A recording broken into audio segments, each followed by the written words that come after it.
Lecture du jour, bonjour. Et ce matin, c'était Josué 5, 6, 7 et 8 avec la prise de Jéricho et la prise d'Aï. Deux choses intéressantes déjà sur ce sujet-là.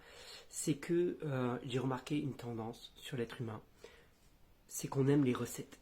Alors, moi je sais, pour ceux qui savent, je fais de la cuisine et c'est vrai que la première chose que je fais quand je veux faire un plat, c'est de chercher une recette sur internet.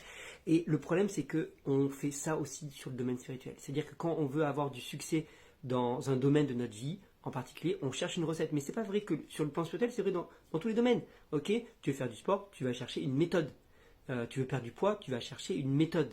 Et ça semble logique, tu vas me dire, c'est humain et c'est normal. Oui, sauf que avec Dieu, ça fonctionne un peu différemment. C'est vrai qu'il y a des grands principes qu'on peut appliquer pour tout le monde, qu'on peut appliquer partout de la même façon, à savoir lis ta Bible, médite-la et prie chaque jour parce que c'est ce qui te fera grandir, évidemment, et une relation avec Dieu, ça c'est le principe de base. Médite, comme je le disais hier, médite ce livre de la loi jour et nuit, que ce livre ne s'éloigne point de ta bouche, et alors c'est là que tu entreprendras. Donc, c'est vrai que ça c'est la clé générale, c'est vrai. Mais après, il y a des spécificités. Et Dieu a donné une certaine stratégie pour attaquer Jéricho. Il devait tourner 7 fois autour de la ville, 7 jours, et le septième jour, 7 fois dans la même journée, et les murailles sont écroulées.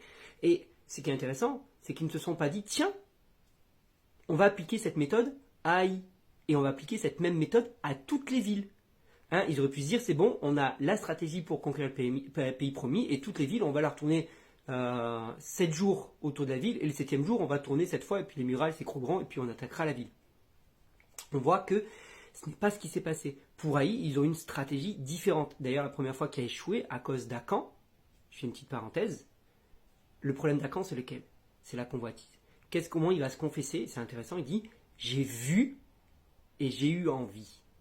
Ça vous fait penser à quoi? Moi, ça fait penser à Ève, qui a vu que le fruit était désirable, était bon à manger. Ça me fait penser à qui? Ça me fait penser à David, qui a vu Bathsheba.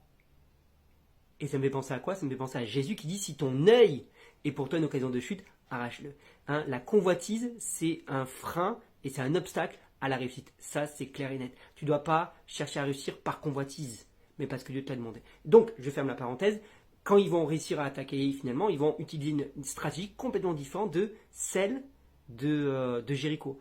Tout ça pour dire quoi? Tout ça pour dire que ne va pas chercher comment ont réussi les autres dans leur vie spirituelle ou comment ils ont conquéri leur pays promis et ne cherche pas à reproduire leur méthode parce que pour toi, Dieu veut certainement agir différemment et même dans chaque saison de ta vie, Dieu t'amènera à agir différemment. J'espère que ça t'a encouragé. Bonne journée.